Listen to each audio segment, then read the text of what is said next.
Hello students, today we will simulate three-phase half-wave rectifier with R and RL load. जिसके लिए हमें apparatus required है वो MATLAB software है, ठीक है ना। किसी भी लैपटॉप या पीसी के अंदर जिसमें MATLAB इंस्टॉल है उसके थ्रू हम यहाँ पर कर सकते हैं, ठीक है। तो इसका अगर थोड़ी पार्ट देखें तो जैसे आपको पता है पावर इलेक्ट्रॉनिक्स में आपने पढ़ा होगा, ये अनकंट्रोल बेसिकली जो डायोड है वो क्या है, अनकंट्रोल्ड डिवाइस है। जब भी इसके अक्रॉस फॉरवर्ड बायस होगा ये कंडक्ट करेगा, और जब इसके अक्रॉस रिवर्स बायस होगा तो ये कंडक्ट नहीं करेगा या ऑफ पोजीशन में रहेगा।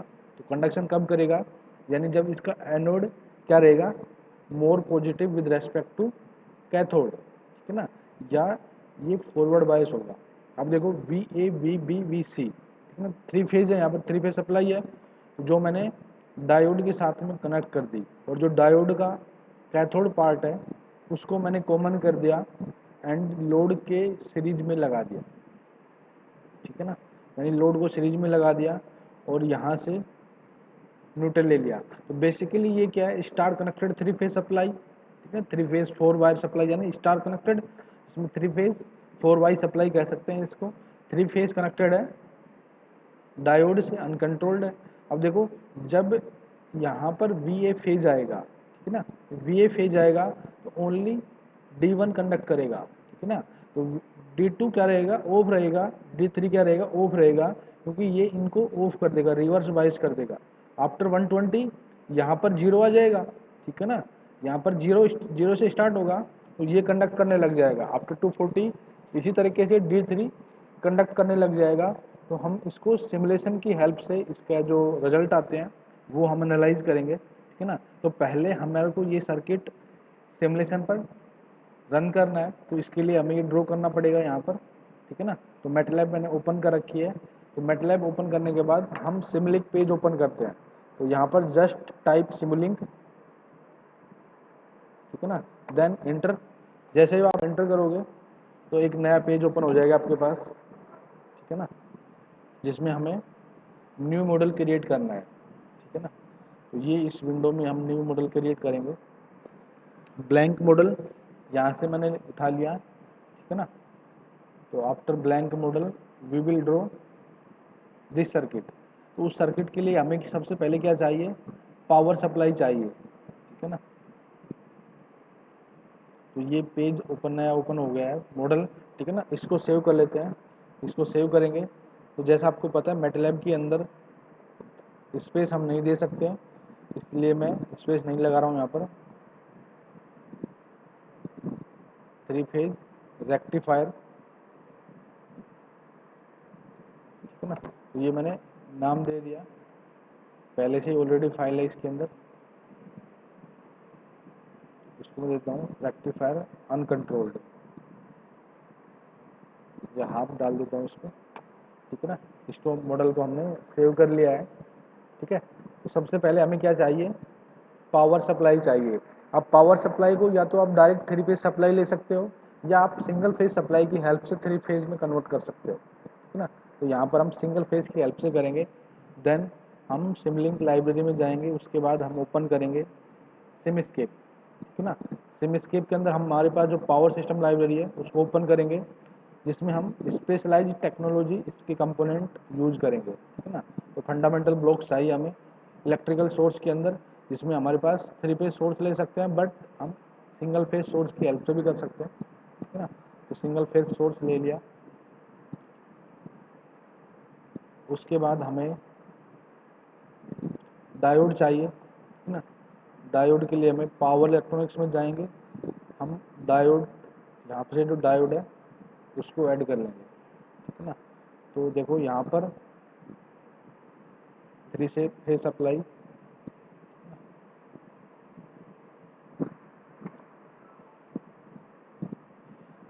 ठीक है ना। तो ये सिंगल फेज है, थ्री फेज करने के लिए थ्री फेज कर लेते हैं। तो स्टार पॉइंट बनाने के लिए इनको कॉमन कर देते हैं, ठीक है ना। ये हो गया स्टार पॉइंट, ठीक है ना। अब देखो यहाँ पर जो स्टैंडर्ड फ्रीक्वेंसी है वो क्या है 50, तो यहाँ पर मैंने 50 इनपुट करवा दी, है ना। सेकंड में देखो जो फेज बी है ये कब आएगा, यहाँ पर जो फेज डिले देना है वो डिग्री के अंदर देना है, तो फेज बी आता है 120 पे, ठीक है ना। यहाँ पर फ्रिक्वेंसी सेट कर दिया हमने 50 हर्ट्ज, ठीक है ना। उसके बाद यहाँ पर जो फेज डिले आएगा फेज सी के अंदर वो 240 पे आएगा, ठीक है ना। और यहाँ पर फ्रिक्वेंसी हमने सेट कर दी, एम्पलीट्यूड को हमने 100 रखा है, ठीक है ना। उसके बाद हम अभी डायोड के मेजरमेंट की हमें ज़रूरत नहीं है, तो मेजरमेंट ब्लॉक को ऑफ कर देते हैं, ठीक है ना, हाइड कर देते हैं इसको। ये हमने कनेक्ट कर दिया ए फेज के अंदर, दूसरा मैंने कॉपी किया और इसको बी फेज के अंदर कर दिया, ठीक है ना। इसी को कॉपी करेंगे,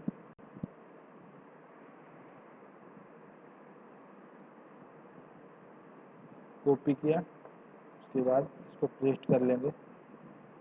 बार बार लाइब्रेरी से जाने से बचाने के लिए हमने यहाँ पर कॉपी कर दिया, ठीक है ना।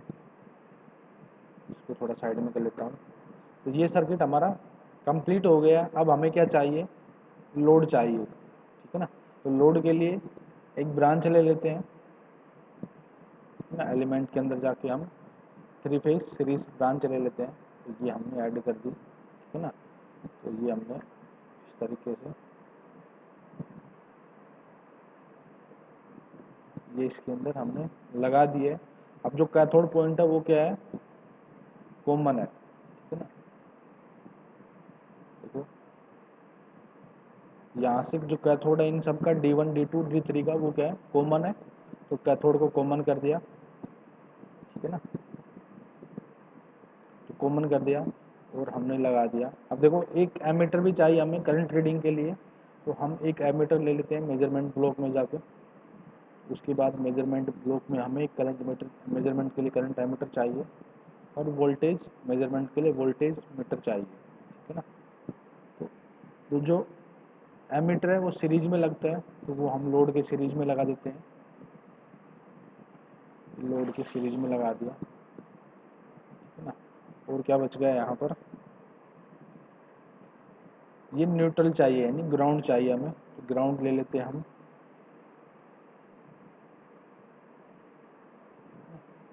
ग्राउंड के लिए हमें सोर्स में जाना पड़ेगा। देन इलेक्ट्रिकल सोर्स में हमारे पास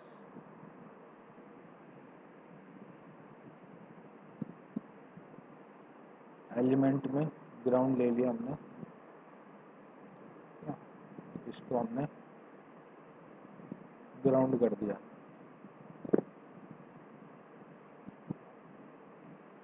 ठीक है। यहाँ पर ग्राउंड कर दिया। उसके बाद ये रेजिस्टेंस कनेक्ट, लोड कनेक्ट कर देते हैं हम न्यूट्रल पॉइंट के अक्रॉस। तो न्यूट्रल पॉइंट दे दिया हमने, इसको मैं रोटेट कर लेता हूँ, ठीक है ना। तो रोटेट करने के बाद जब इस पर डबल क्लिक करेंगे तो यहाँ से जो ब्रांच टाइप है वहाँ से हम एलिमेंट को चूज कर सकते हैं। तो अभी हम रजिस्टिव एलिमेंट के साथ में चेक करेंगे वेव फॉर्म, और रेजिस्टेंस की वैल्यू पुट कर देते हैं 50 ओम, ठीक है ना। और जो वोल्ट मीटर है वो इसके पैरेलल में आता है, क्योंकि जो मेजर वोल्टेज मेजरमेंट करते हैं हम वो पैरेलल में करते हैं। वोल्टेज दो पॉइंट के बीच में एग्जिस्ट करता है, तो ये हमने वोल्टेज मीटर लगा दिया, ठीक है ना। और सिमलिंक लाइब्रेरी के लिए हमने पावर का यूज कर लिया, और हमें स्कोप चाहिए जो हमें फंडामेंटल ब्लॉक के अंदर मिल जाएगा, कॉमनली यूज ब्लॉक के अंदर। तो हमारे को ये स्कोप हमने कनेक्ट कर दिया, ठीक है ना। तो यहाँ से मैं इस पावर GUI ब्लॉक को ऊपर कर देता हूँ, ठीक है। या तो हम करंट मेजरमेंट के लिए और वोल्टेज मेजरमेंट के लिए अलग अलग स्कोप ले सकते हैं, या जब इसी स्कोप पे जब हम राइट क्लिक करेंगे तो सिग्नल एंड पोर्ट के अंदर नंबर ऑफ इनपुट चेंज कर देंगे। तो इसके जो इनपुट हो गए वो 2 इनपुट हो गए, ठीक है ना। तो यहाँ से हम एमीटर को कनेक्ट कर देते हैं, और नीचे जो सेकंड पोर्ट है उसको कनेक्ट कर दिया सेकंड पोर्ट के साथ में, ठीक है ना। अब देखो जो इसका लेआउट है, यानी जो दोनों सिग्नल है वो कैसे दिखेंगे। इसके लिए व्यू पे गए, लेआउट चेंज कर दिया, और वर्टिकली दो ले लिया हमने, ठीक है ना। ये आपके पास इस तरीके से ब्लॉक जो स्कोप है उसके पैरामीटर को आप चेंज कर सकते हो, प्रॉपर्टी को चेंज कर सकते हो, ठीक है ना। रेजिस्टेंस की वैल्यू हमने 50 डाल दी है, ठीक है ना। इन वैल्यू को दोबारा चेक कर लेते हैं, वेरीफाई कर लेते हैं। जो फेज ए है उसका एम्पलीट्यूड रखा है 100, फेज ए 0 पे आता है तो 0 पुट कर दिया, फेज डिले फ्रिक्वेंसी 50 हर्ट्ज है, वो हमने पुट कर दिया। सेकंड केस में यानी फेज बी है वो 120 पे आता है, तो 120 पुट कर दिया यहाँ पर, फ्रिक्वेंसी 50, जो एम्पलीट्यूड है तीनों क्योंकि बैलेंस सप्लाई है तो एम्पलीट्यूड रख रहे हैं हम 100 तीनों फेज का। यहाँ पर पीक एम्पलीट्यूड 100 ही रहेगा, बट यहाँ पर जो फेज डिले है वो चेंज हो जाएगा क्योंकि जो फेज सी है वो 240 पे आता है, यहाँ पर हमने फेज डिले 240 दे दिया, ठीक है ना। अब इसको रन करते हैं 1 सेकंड के लिए, हमने 1 सेकंड एंटर कर देंगे सिमुलेशन टाइम के अंदर और इसको रन करेंगे, ठीक है ना। तो इस तरीके से आप इसको रन करके सिमुलेट कर सकते हो, ठीक है ना। तो ये हमारा सिमुलेशन कंप्लीट हो गया और यहाँ से हम वेव फॉर्म को चेक कर सकते हैं। तो यहाँ से वेव फॉर्म आ गई, तो जो ऊपर वाली वेव फॉर्म है वो करंट वेव फॉर्म है, जो नीचे वेव फॉर्म है वो वोल्टेज वेव फॉर्म है, ठीक है। अब देखो यहाँ से थोड़ा दिख नहीं रहा, यहाँ से इसको जूम कर सकते हैं, ठीक है ना। तो जो हमें जो एरिया हमें जूम करना है उसको हम सेलेक्ट कर लेंगे। अब पीछे का अगर बैकग्राउंड चेंज करना है, अगेन हम व्यू पे जाएंगे और स्टाइल में जाके इसके जो पीछे का बैकग्राउंड है उसको चेंज कर सकते हैं, ठीक है ना। फिगल कलर को वाइट कर देते हैं, एक्सिस कलर को जो पीछे की एक्सिस है उनको वाइट रखते हैं और ब्लैक कर देते हैं, और जो इसका जो साइज़ है, ठीक है ना, जो वेव फॉर्म दिख रही है उसको इंक्रीज कर देते हैं, और उसमें कलर अगर आपको चेंज करना है तो यहाँ से आप कलर चेंज कर सकते हो, ठीक है ना। ये कलर चेंज हो गया है। जो एक्टिव डिस्प्ले यानी एक्टिव डिस्प्ले जो फर्स्ट थी अब एक्टिव डिस्प्ले सेकंड का यूज करते हैं ना, वोल्टेज यहाँ पर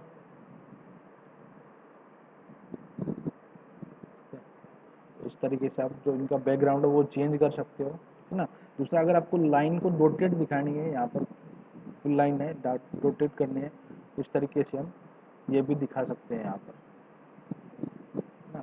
मार्कर अगर एक ही साथ दो वेव फॉर्म है तो उन दोनों वेव फॉर्म को अलग अलग दिखाने के लिए हम मार्कर का यूज करते हैं। देखो यहाँ पर जो मार्कर है इस तरह का कुछ मार्कर आ जाएगा।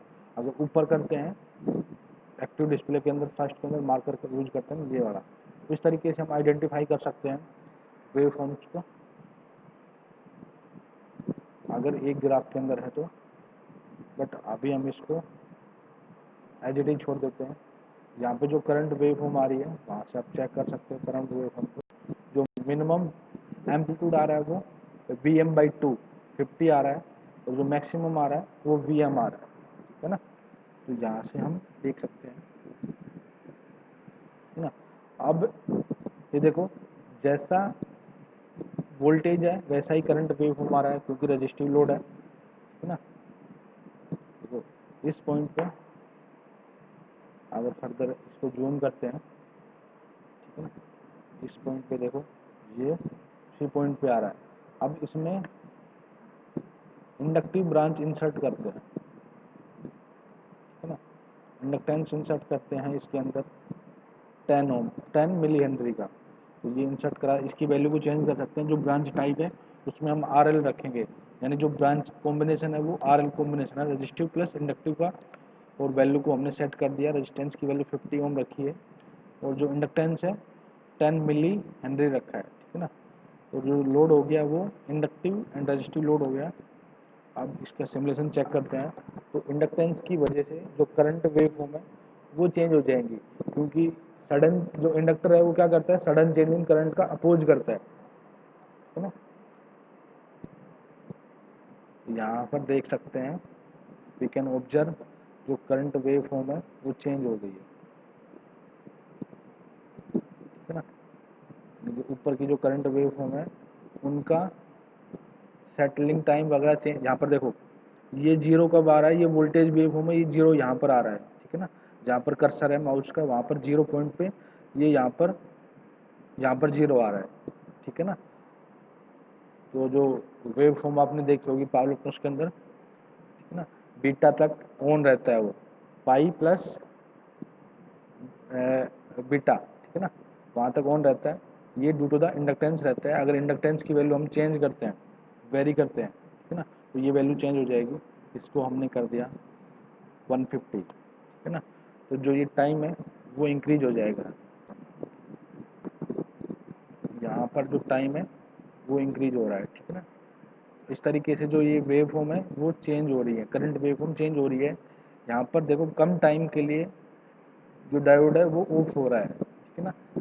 यहाँ पर कम टाइम के लिए डायोड ऑफ हो रहा है। यहाँ पर देखो जीरो, यहाँ पर वोल्टेज वेव फॉर्म जीरो है। यहाँ पर अगर रजिस्टिव लोड होता डायोड यहाँ पर ऑफ हो जाता, बट यहाँ पर ऑफ नहीं हो रहा है ड्यू टू द इंडक्टेंस, है ना। और इंक्रीज करते हैं फर्दर इसको,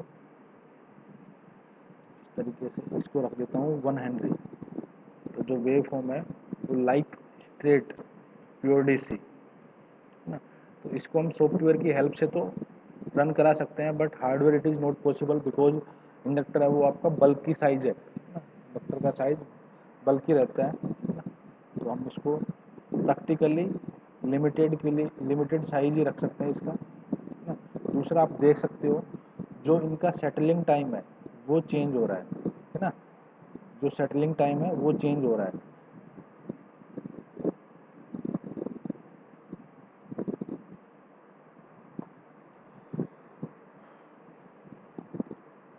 तो एक पर्टिकुलर वैल्यू के बाद बिल्कुल स्ट्रेट हो जाएंगे। इसमें हम 10 हेनरी कर देते हैं। उसके बाद like pure DC ripple free DC, तो ये आपकी प्योर डीसी मिल गई ना।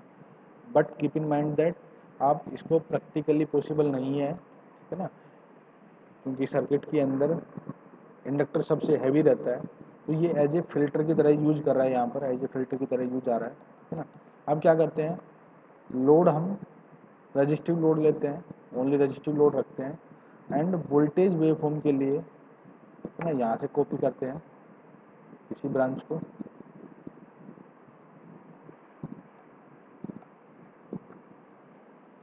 अगर आपको वोल्टेज कांस्टेंट करना है तो connect you will connect a capacitor. तो यहाँ से इस ब्रांच को चेंज कर लेंगे, है ना। तो इस लोड के अक्रॉस हम लगा देते हैं एक फिल्टर, कैपेसिटिव फिल्टर। इसकी हम सी की वैल्यू डालते हैं। हाँ, ये आप मैथमेटिकली कैलकुलेट कर सकते हो कि आपको कितना रिपल परसेंटेज चाहिए, उसी के बेसिस पे आप इन सी की वैल्यू को कैलकुलेट कर सकते हो, ठीक है ना। तो अभी के लिए मैंने 150 माइक्रोफेरेड इसके अक्रॉस लगा दिया। जो वोल्टेज वेव फॉर्म है वो आपको ऑलमोस्ट कांस्टेंट मिलेगा, है ना। यहाँ पर ऑब्जर्व कर सकते हैं हम जो वेव फॉर्म है वोल्टेज, क्योंकि सडन चेंज इन वोल्टेज का अपोज करता है कैपेसिटर, इसकी वजह से ना वेव फॉर्म स्मूथ हो रही है। अगर इस वैल्यू तक इंक्रीज करेंगे इसके अंदर, तो इस वैल्यू को अगर हम इंक्रीज करते हैं 150 की जगह कुछ 500 डाल देता हूँ मैं, है ना। तो ये वैल्यू क्या हो जाएगी, चेंज हो जाएगी। जो वोल्टेज वेव फॉर्म है वो रिपल फ्री आ रहा है, ठीक है ना। तो इसमें अभी रिपल है। अगर आपको स्ट्रेट एकदम डीसी करना है, प्योर डीसी, तो यू हैव टू इंक्रीज, है ना। अभी के लिए मैं डाल देता हूँ 2000।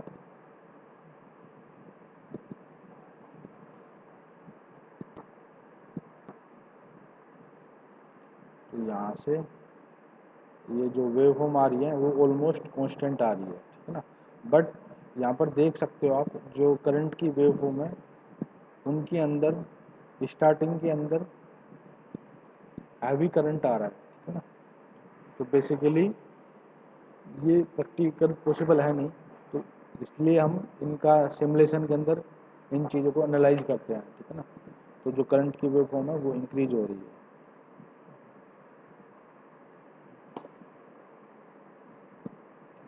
Thank you.